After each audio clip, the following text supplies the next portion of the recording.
हिंदुस्तान में इन दिनों सर्वे शब्द बहुत ज्यादा घूम रहा है। राजस्थान के अजमेर से एक बड़ी खबर आ रही है। अजमेर शरीफ को हिंदू मंदिर बताने वाली याचिका को मंजूर कर लिया गया है। निचली अदालत ने इस याचिका को मंजूर किया है। हर मस्जिद में शिवलिंग को क्यों देखना कि एक राम जन्मभूमि का आंदोलन था जिसमें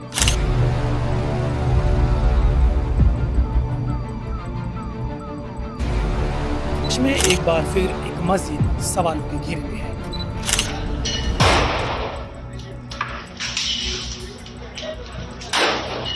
दोस्तों, आज हम बात करेंगे संभल में हिंसा को लेकर। जिस प्रकार ये सर्वे का स्क्रिप्ट लिखा गया है, इसको लेकर कई राजनीतिक और खास करके पार्टियां जिस तरह से इसमें मुलविस है, इस पर एक सवाल खड़ा होता है। दोस्तों, यह इसकी शुरुआत होती है लोकसभा 2024 की, और इसकी जब से यूपी में खास करके बीजेपी को इतनी बड़ी हार हुई और उन्होंने सोच लिया था कि अब आगे क्या, इसके पीछे अब क्या। क्योंकि दोस्तों, इतनी बड़ी हार के बाद जिस प्रकार से खास करके योगी की छीछा लीदर हुई और उसके पूरी तरह से उसकी बदनामी हुई, और उन्होंने सोचा नहीं था कि इतनी बड़ी हार यूपी में होने वाली है। और तो उन्होंने एक स्क्रिप्ट तैयार किया कि किस प्रकार अब यहाँ के खास करके यूपी की जनता को गुमराह किया जाए और इस तरह के मुद्दे को उजागर किया जाए ताकि इसके पीछे राजनीतिक लाभ ले सके। पटना नहीं है, बटे थे तो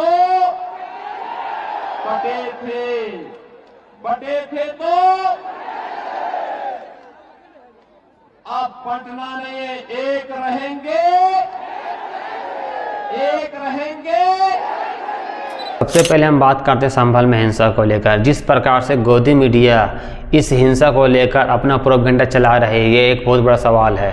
क्योंकि दोस्तों, इस हमले के पीछे एक तर्क दिया जा रहा है कि इस हमले में तुर्क वर्सेस पठान की वर्चस्व की लड़ाई को लेकर हुआ था, जबकि मामला कुछ और है। दोस्तों, जब एक दिन सर्वे हो गया तो फिर अगले दिन आखिर ऐसी कौन सी वजह थी कि अगले दिन सर्वे किया गया, और इसी को लेकर जब यह सर्वे हुआ, इसके बाद से वहाँ पर मामला बिगड़ा और पुलिस की गोलीबारी में 5 लोगों की मौत हो गई। और जब यह मौत होती है, इसके बाद से कई राजनीतिक पार्टियां अपने बयान देती है, सिवाय एक पार्टी का, वो है बीजेपी के पार्टी ने एक भी ऐसे बयान नहीं दिए जिन्होंने जताया कि हाँ ये घटना गलत हुई, ऐसी घटना नहीं होनी चाहिए। क्योंकि दोस्तों, ये सरासर कुछ भी हो, ऐसा कोई भी मसला हो, पर किसी की 5 लोगों की कोई एक घटना में जान चली जाए और वहाँ खास करके केंद्र, वहाँ पर जो सरकार बैठी हो, वो अपना राय नहीं देती है। उन्होंने बस एक ही बात पर संबोधित किया कि ये लोग उपद्रवी थे, ये लोग ये पत्थरबाज थे। पर ऐसा क्या आन पड़ी थी कि आखिर पुलिस को फायरिंग करनी पड़ी और जहां पर 5 लोगों की मौत हो गई। जांग पे गोली लगी है जी। बता दो बेटा, क्या बोल रहे पुलिस वाले, बताओ। डरो मत, बताओ जो बोलना है बता दो। डरो मत। वो कह रहे थे तुम्हें झूठी तहरीर देनी पड़ेगी। बोलो।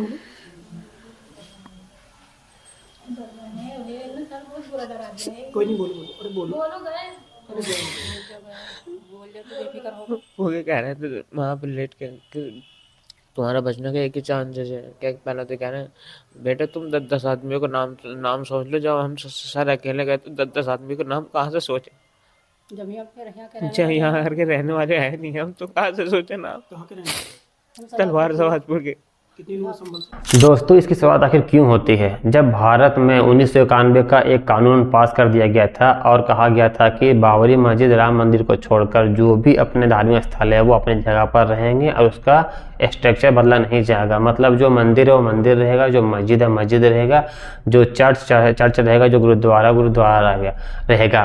फिर ऐसी क्या बात आन पड़ी जिसके बाद से अब एक के बाद एक ऐसे कई सर्वे आ रहे हैं, चाहे वो ज्ञानवापी हो या फिर संभल की जामा मस्जिद या फिर अजमेर शरीफ। ऐसी कौन सी बात आ पड़ी जिसके बाद से एक के बाद एक ऐसे सर्वे के न्यूज़ निकल कर आ रहे हैं। तो दोस्तों, इसकी शुरुआत होती है 3 अगस्त 2023 को। जी हाँ दोस्तों, सुप्रीम कोर्ट के CJI चंद्रचूड़ ने कहा कि 1991 का जो एक्ट है ये हमें नहीं रोकता है कि आखिर जो मंदिर है या फिर मस्जिद है उसका कौन सा, वो पहले क्या थे, उसको जानकारी के लिए हमें यह रोकता नहीं। और इसी आधार पर उन्होंने ज्ञानवापी का सर्वे के लिए ऑर्डर दे दिया। इसके बाद क्या था, इसके बाद से पूरी तरह से अब मानो इसका एक राजनीतिक लाभ उठाने लगा है, और ये राजनीतिक लाभ उठा रहा है बीजेपी।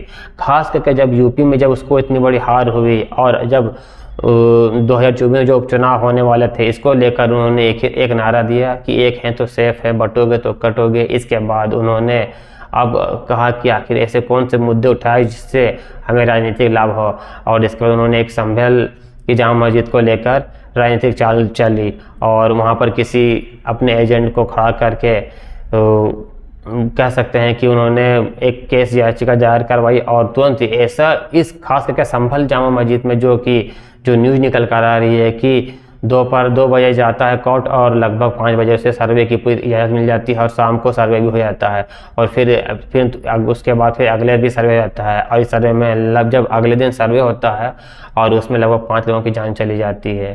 कोर्ट का अयोध्या के प्रकरण के बाद ये मसला था कि अब भारत में किसी भी जगह धार्मिक मामलों में इस तरह की बातें और खासकर पूजा स्थल पे नहीं होंगी, लेकिन लगातार मौजूदा सत्ता के दबाव में इस तरह के सर्वे कराए जा रहे हैं। तो दोस्तों, कुल मिलाकर संभल में जो घटना हुई या फिर अब एक के बाद एक जो सर्वे के ऑर्डर एक्सेप्ट किए जा रहे हैं, यह पूरी तरह से राजनीतिक प्रेरित लगता है, क्योंकि दोस्तों जिस प्रकार 2024 में बीजेपी को हारते हारते बचा है, इसके बाद वो अब रिस्क लेना नहीं चाहती है, क्योंकि लगभग दोस्तों जब 24 को चुनाव वो हार चुके थे, कुछ सीटों की बात की जाए बस उसी से वह बच पाए, और उन्होंने साफ कर दिया कि इस तरह की राजनीति हमारे लिए सूट नहीं करती है।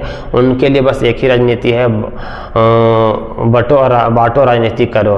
और इसके बाद उन्होंने यह आजमाया यूपी के उपचुनाव को लेकर, जहां पर 9 सीटों का चुनाव हुआ और जिसमें 2 पर सपा की जीत हुई और 9 के बीजेपी पर, जहां पर उन्होंने एक ही नारा दिया था कि बटोगे तो कटोगे, एक रहोगे तो सेफ रहोगे, और इसका उन्होंने राजनीतिक लाभ भी लिया। और अब इसके बाद आने वाले भविष्य में इस तरह के भी वो तर्क और खास करके उपाय अपनाएंगे ताकि उसको राजनीतिक लाभ मिल सके। तो कुल मिलाकर जो ये संभल की घटना है या फिर खास करके अजमेर शरीफ की या फिर अन्य कई ऐसी जगहों की, ये पूरी तरह से राजनीतिक लगता है। और